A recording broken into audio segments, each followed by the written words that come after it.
Bonjour à tous, aujourd'hui on se retrouve pour une nouvelle vidéo sur le thème de la découverte. Il était une fois Akame ga Kill. Akame ga Kill est une série de mangas qui a été écrite par Takahiro et qui est illustrée par Tetsuya Tashiro. Elle est prépubliée entre mars 2010 et décembre 2016 dans le magazine Gan Gan Joker de Square Enix et a été compilée en un total de 15 volumes sortis entre août 2010 et février 2017. La version française est publiée par Kurokawa depuis septembre 2014 et en France elle est aussi terminée en 15 tomes. Par ailleurs, il y a aussi un animé composé de 24 épisodes qui a été diffusé à partir de 2014. Il est disponible sur la plateforme ADN en France. Dans Akame ga Kill, nous suivons un jeune garçon du nom de Tatsumi qui souhaite réussir sa vie à la capitale. Il vient de la campagne et est accompagné de 2 camarades dont il va être séparé en cours de route à cause de brigands. En route, il va tomber sur des monstres qu'il va terrasser, ce qui va lui donner un peu d'argent pour survivre à la capitale.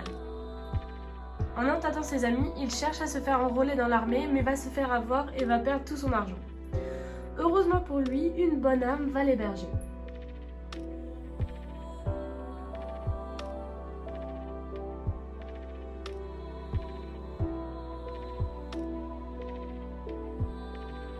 C'est alors qu'il apprend l'existence du Night Raid, une troupe de tueurs s'attaquant aux fonctionnaires et personnes fortunées.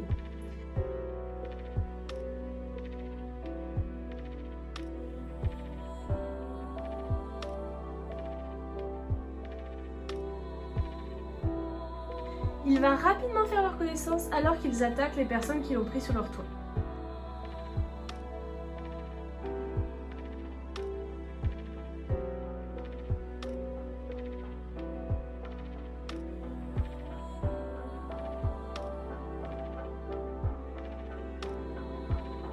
C'est alors que les événements prennent une tournure peu agréable et que les masques tombent.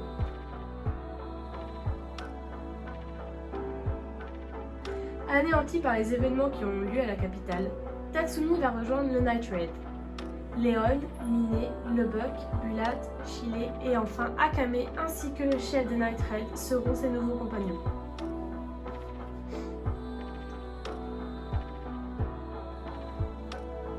J'avais commencé Akame ga Kill par l'animé quand j'étais petite et j'avais vraiment adoré l'animé.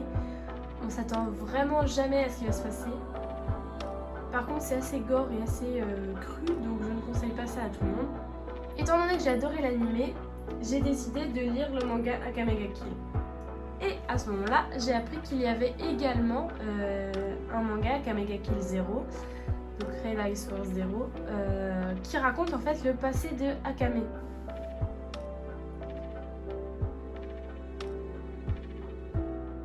Dans ce manga, on la suit en tant qu'assassin à la solde de l'Empire.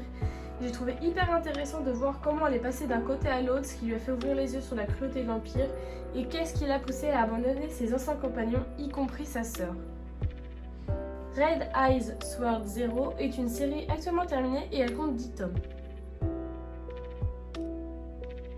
Dans Akame ga Kill, il y a un point qui est vraiment super important à retenir, c'est qu'il faut jamais s'attacher au personnage. C'est-à-dire que les personnages s'envolent et meurent très très rapidement et souvent de façon assez horrible, donc j'étais souvent très très triste. Mais c'est aussi ça qui fait la force du manga, c'est que il n'y a pas de chichi, enfin tout est fait, c'est-à-dire que si on veut tuer un personnage, on va le faire, peu importe qu'ils soient importants ou non. Et je trouve que c'est vraiment bien pour un manga qu'il ait pris cette liberté de vraiment faire ce qu'il voulait en fait. Aussi, on a beau voir toute la corruption et les horreurs perpétuées par l'Empire, on peut quand même pas s'empêcher de s'attacher aux méchants. Chaque personnage a son caractère vraiment décalé et dans un certain sens aussi très attachant.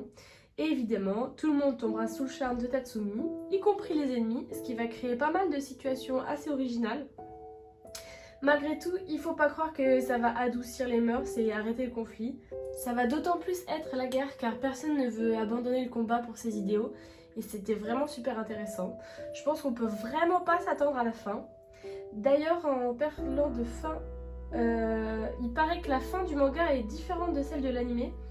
Mais vu que j'ai vu que l'anime et que je suis actuellement en train de lire les mangas, et ben je peux pas vous en parler pour le moment. Mais en tout cas, je suis vraiment pressée de voir quelle sera la différence entre la fin de l'anime et du manga.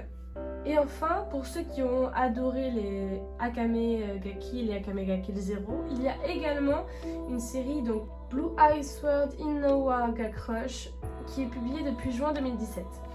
Dans cette série, on va suivre Inowa qui est entraînée dans une bataille se déroulant dans un pays très à l'est nommé Wakoku. Je peux pas trop parler de cette série étant donné que je ne l'ai pas encore lue parce que je préfère finir les Akame Gaki avant évidemment. Mais en tout cas, c'est super qu'il y ait autant de suites et de préquels du coup pour Akame Gaki Zero parce que vraiment j'avais adoré l'univers et en tout cas dans le Zero, l'univers est vraiment toujours aussi bien. Il faut faire attention évidemment à qui lit le manga étant donné que c'est très cru, un peu gore quand même et surtout il y a beaucoup de fanservice. Et parfois c'est un peu, ça peut être dérangeant pour les personnes qui n'aiment vraiment pas ça. Mais malgré tout, moi j'ai vraiment adoré cette série, j'en avais un super souvenir de l'animé, donc ça remonte il y a quelques temps déjà. Et le manga j'adore, là je l'ai relu il y a pas longtemps et franchement je trouve ça vraiment génial. En plus de ça, les dessins sont vraiment superbes. Chaque personnage est original, la cruauté est vraiment très bien montrée. C'est un manga que je vous recommande énormément si jamais vous aimez ce genre. Un peu horreur, totalement horreur et aussi un peu de fanservice si jamais ça vous dérange pas trop. En tout cas pour moi c'était un vrai coup de cœur et j'espère que si jamais vous décidez à lire, vous aimerez aussi. N'hésitez pas à me dire si vous voulez que je présente d'autres mangas sous ce format et si vous avez aimé. Merci d'avoir regardé la vidéo.